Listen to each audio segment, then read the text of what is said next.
Hello friends, आज हम बात करेंगे कि एक 10 बाय 10 फीट के कमरे में फॉल सीलिंग कराने का क्या खर्चा आता है, मटेरियल्स का कितना और लेबर का कितना। और इसके साथ साथ मैं आपको ये भी बताऊंगा कि फॉल सीलिंग कितने तरह की होती है, इसे कराने के फायदे क्या क्या हैं, हमें कौन सी फॉल सीलिंग करानी चाहिए और किस फॉल सीलिंग की कितनी लाइफ होती है। तो जानने के लिए वीडियो जरूर देखें। आज रेट के साथ साथ और भी आपके फॉल सीलिंग से जुड़े सभी डाउट क्लियर हो जाएंगे। ओके फ्रेंड्स, तो चलिए वीडियो शुरू करते हैं बिना किसी देरी के। दोस्तों, खर्चे के बारे में बात करने से पहले आप ये समझो कि फॉल सीलिंग असल में होती क्या है और इसके क्या फायदे हैं। तो अगर मैं आसान भाषा में कहूं तो फॉल सीलिंग हमारी एग्जिस्टिंग स्लैब के नीचे एक डुप्लीकेट छत होती है जो हमारे घर के इंटीरियर की खूबसूरती को और भी बढ़ा देती है। अगर इसके फायदों की बात करें तो मेनली इसके 3 बहुत बड़े फायदे हैं। नंबर 1 तो यही है कि फॉल सीलिंग और उसकी लाइट हमारे इंटीरियर को और ज्यादा खूबसूरत बना देती है। नंबर 2, ये डिफरेंट सर्विसेज के लिए स्पेस प्रोवाइड करती है। इट मींस जो बिल्डर अपार्टमेंट्स होते हैं उनमें डिफरेंट तरह की सर्विस दी जाती है, जैसे fire line service, electrical service, AC की कॉपर पाइपिंग और डक्टिंग। तो फॉल सीलिंग के पीछे ये सभी चीजें आसानी से छिप जाती हैं और हमारे घर का इंटीरियर भी खूबसूरत बना रहता है। यानी कि फॉल सीलिंग्स इन सभी चीजों को कवर करने में भी बहुत हेल्पफुल है। और नंबर 3, फॉल सीलिंग एक तो घर को साउंड प्रूफ बनाती है, दूसरा यह घर को हीटिंग प्रूफ भी बनाती है। इट मींस यह छत पर जो कमरे होते हैं जहां डायरेक्ट सनलाइट पड़ती है वहां भी ज्यादा गर्मी पैदा नहीं होने देती, as a thermal insulator act करती है। तो ये 3 इसके बहुत बड़े फायदे हैं, इसीलिए फॉल सीलिंग बहुत जरूरी है। नंबर 3, फॉल सीलिंग्स कितने टाइप की होती है। तो फॉल सीलिंग बेसिकली 2 टाइप्स की होती है। नंबर 1 पीओपी फॉल सीलिंग, जिसे प्लास्टर ऑफ पेरिस भी कहा जाता है, और number 2 gypsum board fall ceiling. POP एक पाउडर फॉर्म में होता है और gypsum fall ceiling standard sheet form में, और बोर्ड का standard size 6 feet by 4 feet होता है 12 mm की थिकनेस के साथ। नंबर 4, अगर हम इन दोनों की लाइफ स्पैन की बात करें तो पीओपी फॉल सीलिंग की लाइफ 10 से 15 साल तक होती है, जो 20 साल तक भी चल सकती है। पर जिप्सम बोर्ड सीलिंग की लाइफ 5 से 10 साल ही होती है, और वह भी डिपेंड करती है उसकी प्रॉपर इंस्टॉलेशन पर। तो ये थी कुछ जनरल बातें फॉल सीलिंग के बारे में, जिससे आपको मदद मिलेगी फॉल सीलिंग डिसाइड करने में। आइए अब हम बढ़ते हैं अपने मेन टॉपिक की तरफ। तो मान लो ये हमारा एक रूम है 10 फीट बाय 10 फीट का। मीन्स इसका सीलिंग साइज है length into width 10 into 10 is equal to 100 square feet. अब अगर इसकी ट्रे की बात करें तो यह जनरली 18 इंच की ली जाती है, मीन्स 1.5 फीट की।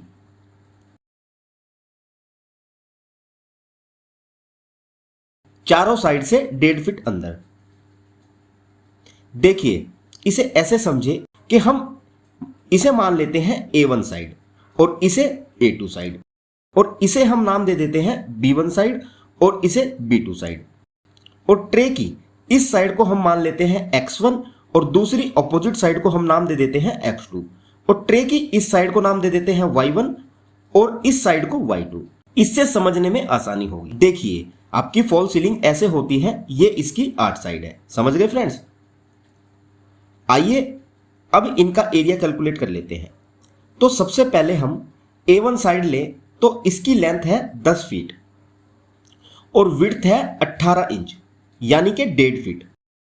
तो इस साइड का एरिया हो गया A1 का 10 into 1.5 is equal to 15 square feet, और A2 का एरिया भी सेम होगा 10 into 1.5 is equal to 15 square feet. अब आ जाओ इसकी B1 साइड पर।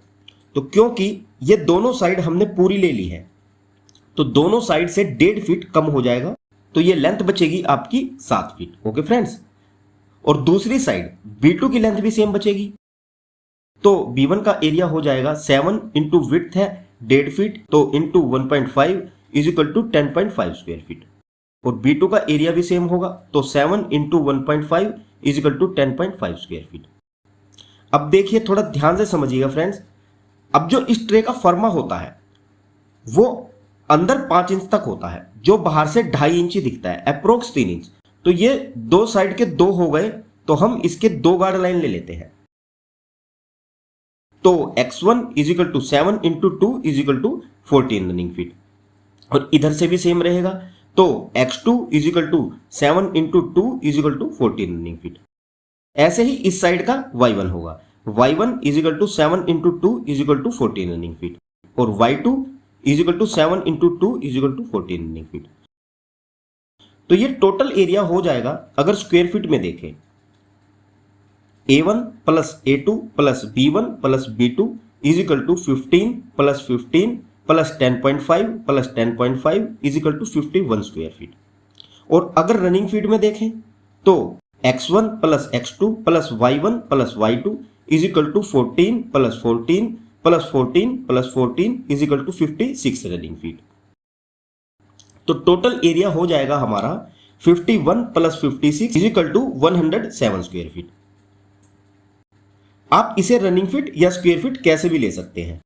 और सीलिंग एरिया आया था हमारा 100 स्क्वायर फीट, तो ये टोटल एरिया हो जाएगा 107 plus 100 is equal to 207 square feet.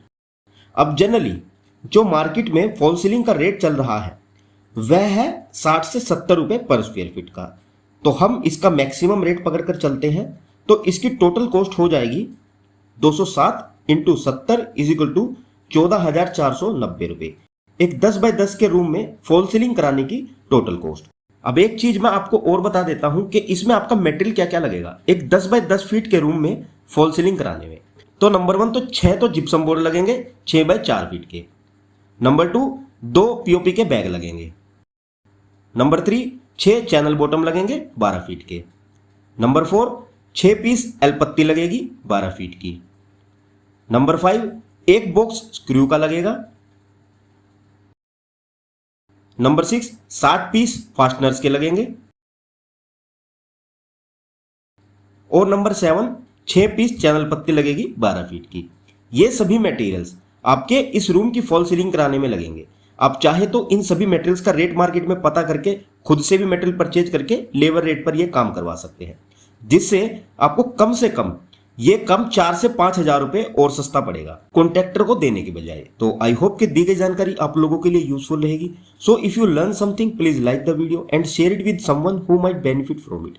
Subscribe to our channel my engineering support and be sure to hit the bell button so that you won't miss the new videos. So see you in the next video guys. Thanks for watching and have a nice day.